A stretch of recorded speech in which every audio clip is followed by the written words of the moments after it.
long as we have faith in our cause I'm Mike. and unconquerable willpower, I'm Dave. salvation will not be denied us. And this is Between the Lines. In this present crisis, government is not the solution to our problem. Government is the problem. Ask not what your country can do for you. Ask what you can do for your country. And we're back. We are back. How is everyone? We're doing just fine. We're doing great. Yeah. We've got Nancy Pelosi's gone. Ding. Well, not gone, but you know. Yeah. Ding dong, the witch is gone. Ding dong, the witch is dead. She's not dead. I mean, she looks dead, but she's not actually dead. Well, Her husband was almost dead. politically Too soon? Let's say politically dead. Politically I dead. guess we shouldn't talk about that. Or should we? We shouldn't joke about that. No. I really do hope that Paul Pelosi gets better soon, because nobody deserves that. But Yeah. I don't know where that Yeah. came from. Whatever he said. Chicken corn dog missile. Whatever. So honestly, we did. This is the third week in a row we're doing a podcast, and this is a busy week. Yeah. Thanksgiving's coming up next week, and we're talking about fraud today. Well, it is what it is. Maybe we ought to get somebody to kind of like look at what our choices are and be like, yeah, no. No, that's probably not a good idea. Let's do something a little bit more happy and festive. But no, Yeah. Today we're talking about security fraud. At any rate, go back and check out some of our other podcasts. We've done a bunch. Just go back and look at those. We're a little lazy today. So if you enjoy this this kind of content, we welcome you to subscribe to the podcast, like the podcast. If you're watching on YouTube, hit the like button, hit the subscribe button, and follow us there as well. Today, we're going to be getting into something that's a little kind of hard to digest, and we're trying to go over it quickly. Yeah. So, kind of bear with us a little bit. But we're going to start off with what happened with the FTC, or FTX, not the FTC, the FTX exchange that is now being investigated by the SEC.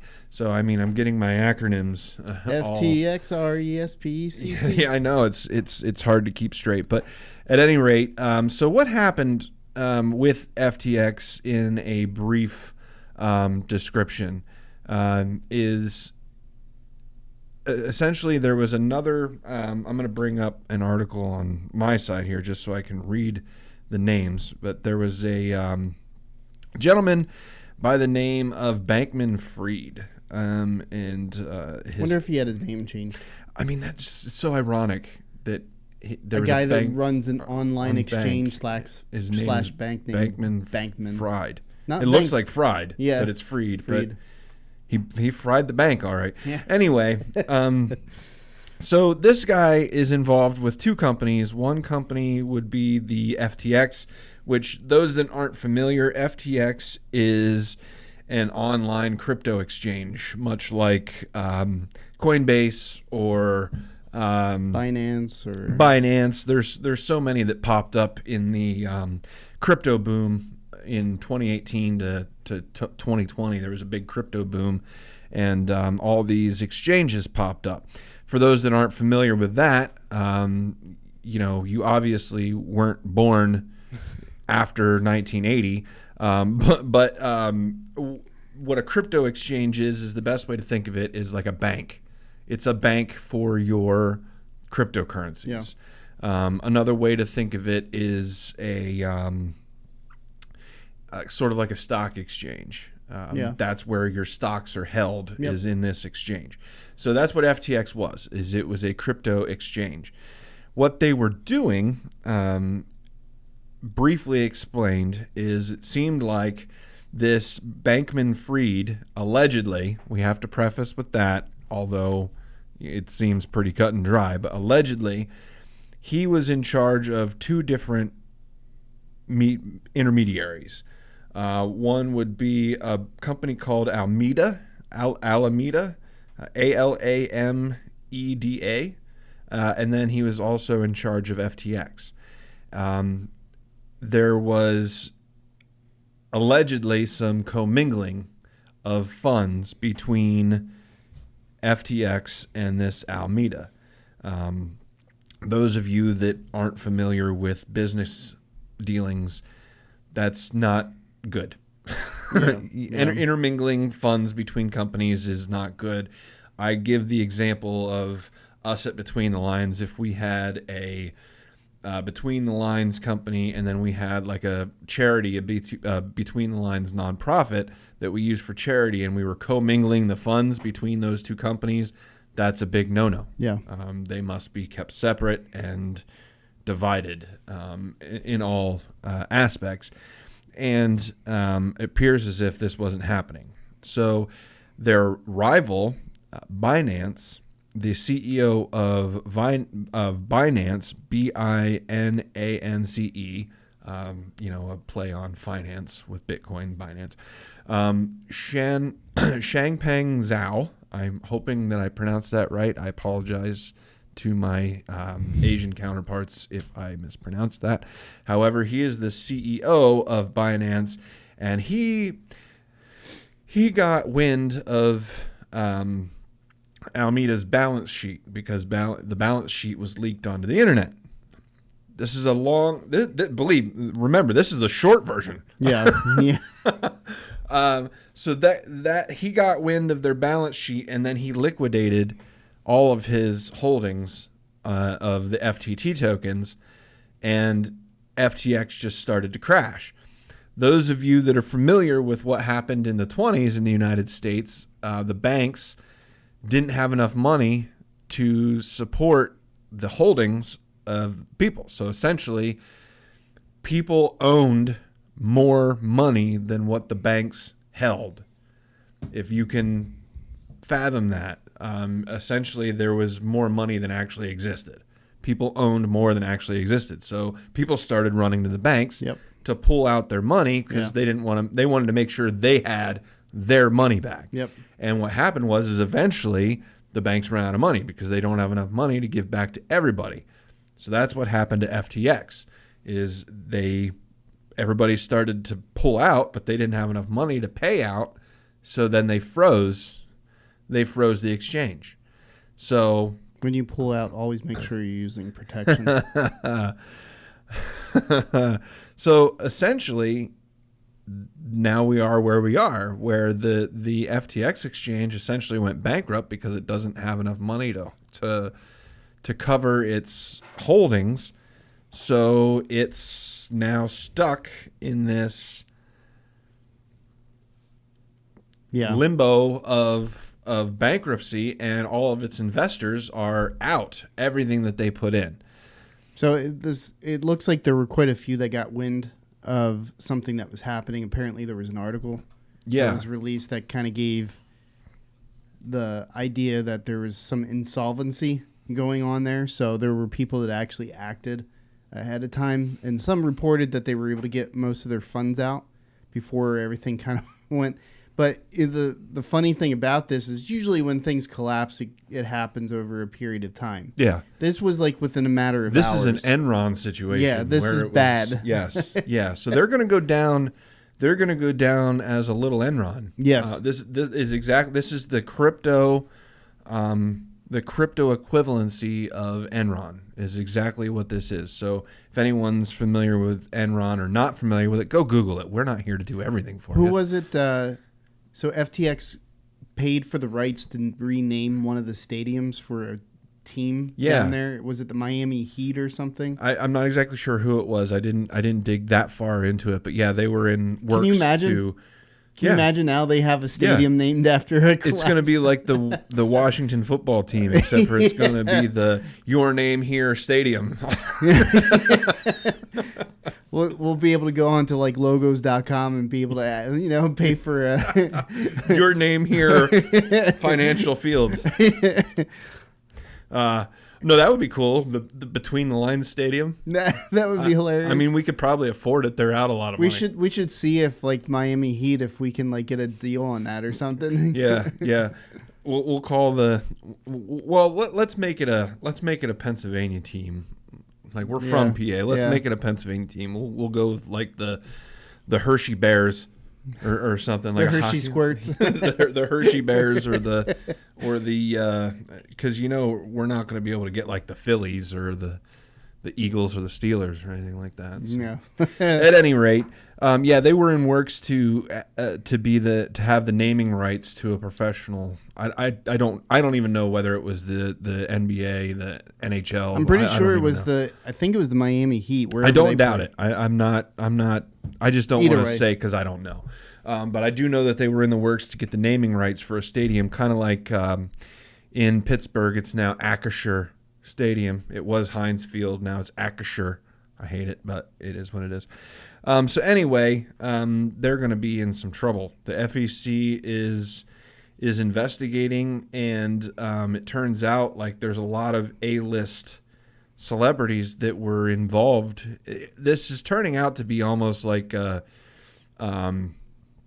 what was the Bernie Madoff?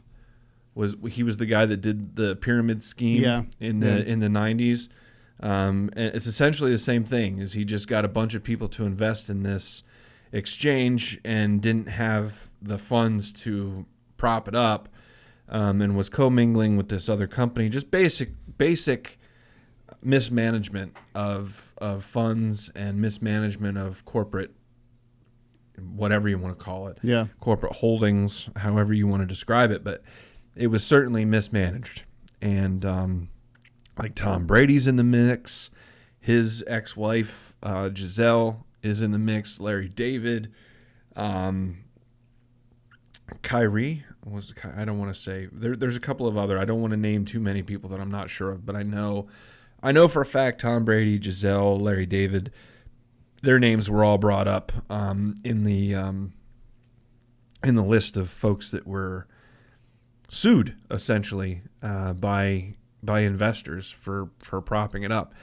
So that's a pretty big deal. Yeah. And they're going to go down for that. So all I can say is just with any investment or cryptocurrency or wherever you're dumping money, just always be careful. Make sure it's money. Research. Make sure it's money that you're not going to be afraid to lose. Yeah, exactly. That too. It's just like gambling anything. Yeah. Don't ever. Gambling is a true addiction, and it's real. So don't ever gamble with more than what you're able and willing to lose, because you're, more often than not, the house wins. Yeah, do not gamble with the mortgage payment. Even in the stock market, the house always wins. Yeah. You know what I mean? So just be careful and don't invest more than what you can afford to lose. So essentially, at this point we don't even really know where this is going to go. Yeah. It's all up in the air right now. I'm assuming that this is going to end in some sort of prison time, because I really can't see. Well, it's like we'll point it out. There's a statement from one of the stories that we're going to point out in a little bit. Yeah. That the statement was made from the judge is that it's one thing to fail by normal means. It's another thing to fail through fraud. Yes. So. Yeah, and bankruptcy in and of itself is not a fraudulent thing. No. Failure is a necessary component of success. You can't have success without failure. It's a proven fact. You go back to famous stories like Thomas Edison and him and the light bulb. Yeah. And I believe the famous quote is, and you can look this up, I'm not going to look it up, I'm going to paraphrase. A reporter or a journalist asked him how it felt to fail 1,000 times before he actually invented the light bulb, and his response was, "I didn't fail. I found 1,000 ways not to make a light bulb." Yeah, yeah. You know what I mean? Perspective. And all it is it's exactly what it is. It's a perspective. Is you have to fail in order to succeed. You can't just pick up a tool and become an expert the very first time. So It's good the Wright brothers had insurance. So failure in and of itself is not a crime. It's when the failure is inevitable because you failed before you started, because you knew for a fact that it was a fraud before you even started. That's when it becomes a problem. So the Federal Exchange, the SEC, the Securities and Exchange Commission, and the Department of Justice are both investigating. Yeah. So we'll see where that goes. They, as of November 11th, Bankman-Fried stepped down as CEO, and the companies both have filed for Chapter 11. Just bankruptcy. some of the pieces of the story that I came across, not in huge detail, was with regards to the use of some of these funds that were being invested for personal means by Bankman. So I think that's where some of this investigation is going to turn into. I think, I'm not trying to defend the guy at all, but I think this was more incompetence than malfeasance. That's not an excuse. That's still illegal, and he's still going to have to pay for it. But his postings on Twitter, I mean, he hasn't been shy about this at all, and I think if it was malfeasance, he would have been a little bit more candid. Yeah. But he said, he posted a lengthy thread on Twitter. Basically, it ended and started with, "I'm sorry. That's the biggest thing. I effed up. I should have done better." So that doesn't sound like a guy that was purposefully trying to defraud people. I mean, he could be full of shit and he could be making it all up. I had a laugh. Trevor Noah, who I'm not a huge fan of, but he did a thing where he highlighted that statement from him about where he said, "I effed up." He's like, well, effed up is one thing, but I think you should have added a few more U's to that, and it should have been what I should have effed up. Yeah. I mean, it was a big deal. Not trying to downplay it at all, but it seems like it was more incompetence rather than malfeasance. Now, that being said, that's a good transition into another story. More fraud? You don't say. There was a company called Theranos, and I'm just going to point this out. That's too close to Thanos. I was just going to say. That's too close to Thanos. Is this the same one that Iron Man defeated in the end? I would not be comfortable investing in this company just because it's too close to Thanos. I'm just throwing that out there. Can you imagine their moniker is something about snapping a finger? Yeah, and you'll get it done in a snap. So did Thanos. That's funny that you say that, because their claim is the founder, Elizabeth Holmes, of the company Theranos, she was sentenced to 11 years in prison because essentially what she did was she made the claims that their main product, the Edison machine, was the name of it, suspicious, right? Which supposedly could detect cancer, diabetes, and other conditions using only a few drops of blood. First off, what does Edison have to do with anything medical? Yeah, that's what I'm saying. Second off, I think we're going to find out that all the commercials were voice-overed by Ron Perlman. Anyways, let's keep going. So what I'm just already going to start off with, like, that sounds like snake oil. Yeah. Like right off the bat. Yep. Like diabetes, okay. We already have that. We already have a test where you can detect diabetes, with a drop of blood. It's when your toe falls off. We've got that. But the cancer, I'm sorry. I fail to believe that. But at any rate, it wasn't true. So she had a bunch of people invest in it, and it just fell out. And it turns out that it was a complete fraud, and it never worked to begin with. So was there, I guess my question, was there an actual product in development, or was it always like a farce from the beginning? From what I understand, and I'm going by a very basic understanding, is that it was a farce from the beginning. Okay, so it was just... She never had anything... I mean, there was an actual product, but I'm fairly certain that she knew it never worked. So it wasn't actually whiskey in that actor's glass. It was iced tea the whole time. That's what I'm saying. Yes. That's what I'm saying is she did have a product, but it didn't work. So she sold a faulty product, Basically. essentially. So she's going to prison. So yay. Yay, prison.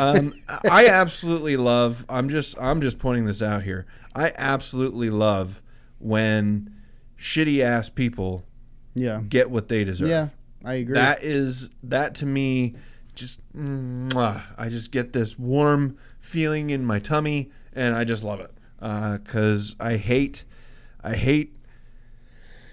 this is a hindrance to innovation.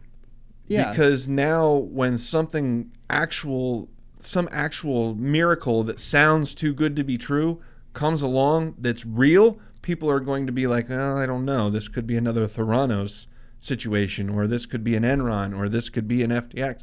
Every time people do this shit, it hinders actual progress, and that's what pisses me off. Yeah.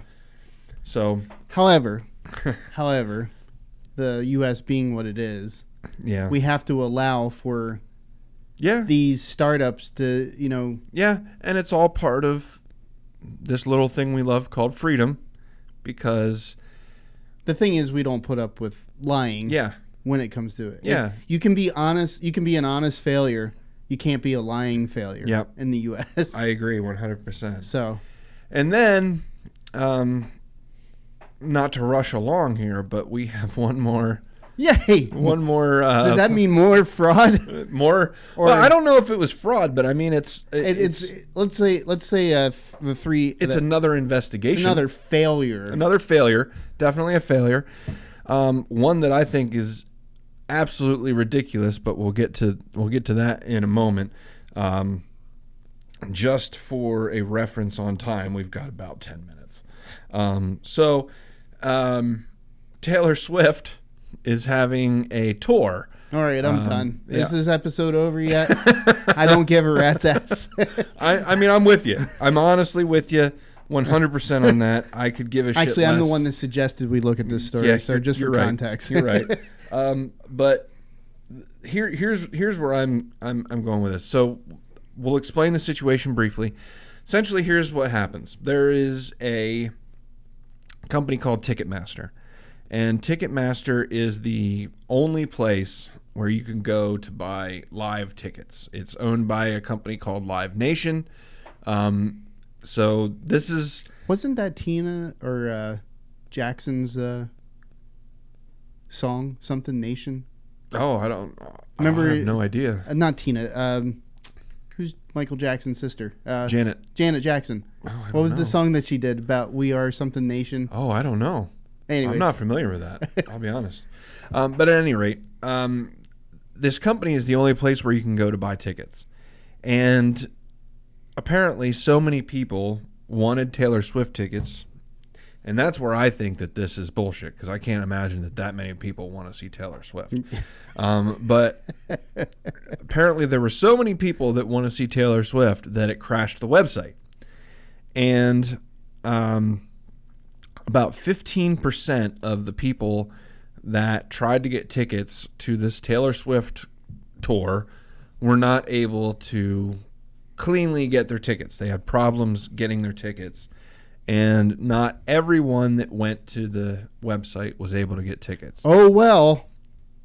I mean, I thought that's kind of how concerts worked. Pretty much. There are a certain number of seats in a venue, and once the last seat is sold, there's no more seats available.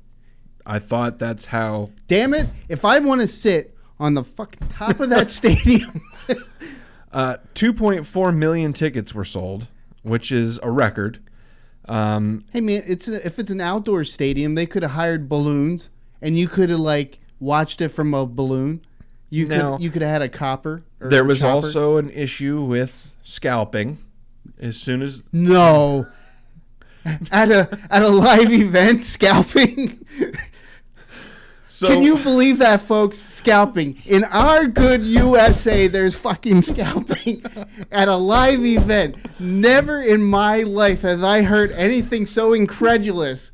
I am calling my governor, Josh Shapiro, and I'm telling him today that this is bullshit. Dave is obviously very upset. I'm very upset about this. I want my freaking tickets today. So, apparently there was some scalping, and I think I spit on my mic. when people found out that people weren't able to get Taylor Swift tickets, they started selling them on eBay and other websites for like $28,000 a piece. What idiot even considers it at that point? That to me is just good capitalism. I mean, in all honesty, that's just good business. Dude, that's eBay. That's supply and demand is what that is. That's every auction. That's it's like supply and demand. So are you going to have an auction, like an auction house, and you're going to go in there and they're going to have some priceless, one-of-a-kind piece of art, like say it's the Mona Lisa, not that it will ever be sold. Yeah. But let's say the Mona Lisa is on sale. It might get sued. Are you going to have people that are going to put in lawsuits because they couldn't buy it at a cheaper price than what the person that won it for? That's where we're at. It's so here's the thing. Not everybody that wanted a ticket was able to get a ticket. Oh. But all of the tickets were sold. Yes. So I'm failing to understand. I'm failing to understand. Now, I will say this. They are launching an investigation into Ticketmaster. Oh my gosh. Here's where I'll give the benefit of the doubt. I'll give the benefit of the doubt here. If they're launching an investigation because Ticketmaster is the only place that you can go to buy tickets and that's a monopoly, yeah. Okay. I'll give you that. Because Ticketmaster is the only place that you can go to buy tickets to live events. You can't buy them directly from the venue. You have to go through Ticketmaster. That's not necessarily true, though. It depends on the venue. Like your bigger venues. Sure. Like I've been to a lot of live concerts. You know, like B.B. King and Clearwater Creedence Revival, John Fogerty. Yep. You just went and you bought your tickets and you went there. There's a lot of venues where you just go and buy. Now the big stadiums, the big stadium events, yeah, that's different. And if you want to pre-order your tickets, yeah, you know what I mean. I'll correct myself. You can go right to the venue the day of the event, and you can buy your tickets. Good chance they're not going to sell them that way because stuff just sells out right away. It's too fast. Yeah. So all the pre-sales are done online. So I will caveat that. And there's another one called SeatGeek, which is where you can go to get NFL tickets and stuff like that. Yeah. But all of these companies are owned by Live Nation. So therefore, Live Nation controls tickets to live events. So if they're looking at it as a monopoly, then fine. But I like the last line. I'm not going to read the whole statement from Ticketmaster because essentially they're saying that it's not their fault. It's Taylor Swift's popularity is at fault. Now, I will say that that's a half truth because if they're going to take on a project like this, then they need to have infrastructure in place to handle it. Yeah. So I'll agree with that partially, only because I work in IT, so I know that'd be like going to the hospital that has the best cancer research on the face of the planet. You going there, finding the doctor does his thing and coaches you through the whole process. You're healed, and then the hospital gets mad at the doctor because he's too fucking good at his job. Yep. So essentially, the end of their statement says, even when a high demand on sale goes flawlessly from a tech perspective, many fans are left empty-handed. Meaning, even if there were no problems, not everybody was going to be able to get a ticket. That's just the way it works. For example, Let's see, when did that change? Never. Hold on. I think I remember. No, I don't. They give for example, based on the volume of the traffic to their website, based on the amount of people that wanted tickets, based on demand. We're going back to a capitalistic lesson here. Based on demand, Taylor Swift would need to perform over 900 stadium shows. That's 20 times the number of shows she's doing now. That's a stadium show every single night for the next 2.5 years, 7 days a week, in order for everybody that wanted a ticket to get a ticket. So the question is how many of those people buying tickets want to work that same schedule at their own jobs? Exactly. So by rule of supply and demand, when demand goes up and supply goes down, the price of the product goes they didn't up. teach me this crap in school. I know, they don't all teach. this time, I thought it was all equal all the time. No. I thought when I paid for gas on Tuesday, it was going to be the same price 16 years later. Nope. On that Tuesday. Nope, that's not, unfortunately, how it works. Damn it, I give up. So as you start running out of things, the price of that thing has to go up. Okay. So that's how supply and demand works. It's like a seesaw. When demand goes up, supply goes down, and the price goes up. Are you paying attention out there? When demand goes down and supply goes up, the price goes down. Which means she needs to suck more. Taylor Swift, you need to suck more. Taylor Swift needs to go off key a little bit more Here's often. the thing. She needs to market to people like us because we'll do them a favor, not buy the tickets. Kenny G doesn't have this fucking problem. I'm just saying. Yes. I'm just saying. So here's my response. I'm just gonna throw this up here. So for all of those folks that are upset that they couldn't get their Taylor Swift tickets and they have all that extra money that they would have spent on their useless, worthless, disgusting Taylor Swift tickets, what they can do is they can go to feedamerica.org. And you can donate the money that you would have spent on your worthless Taylor Swift tickets to feed a child in America. I think they would have liked that $28,000. More than 9 million children in America faced hunger in 2021. That's 1 in 8. So for those of you that are bitching that you're not going to go get to see Taylor Swift perform whatever the fuck she performs, I can't even name a song. Isn't there like Shake Your Dong? What the hell's the name of that? Whatever. Shake Your Dong. That's a good one. whatever the name of her song is. I would go and watch that. If she's singing that song, I'm going. But where's that $28,000 ticket? Go ahead and just go to feedingamerica.org and donate your Taylor Swift money. Yeah. So that a child, that money that you would have spent on a Taylor Swift ticket, you could probably feed a child for a whole year. Oh yeah. So feel free to take that money that you would have wasted on a Taylor Swift concert and donate it to hunger. Yeah, it's absolutely incredulous to me. Well, let me back up. It's Thanksgiving next week. Yes. This would be a phenomenal way to use your dispensable cash because apparently that cash was burning a hole in your pocket to begin with, to where you wanted to spend it on something frivolous as tickets like that. I would also suggest the Salvation Army, Toys for Tots. Yep. I would. There's all kinds of local food banks. Yep. Here in Muncie, Pennsylvania, there's the Sunlight House that gives out food to underprivileged homes that don't get it. All you got to do is show up, and they'll give you 4 bags of groceries. That's all you got to do is show up. I think that's a great thing to spend your money on. Yep. So, fuck Taylor Swift. Yeah, it's like, and to the rest of you, just grow up. Yeah, really. Are we really at a point in this nation where we're so entitled that we can't understand the concept of not getting something that we want? It's stupid.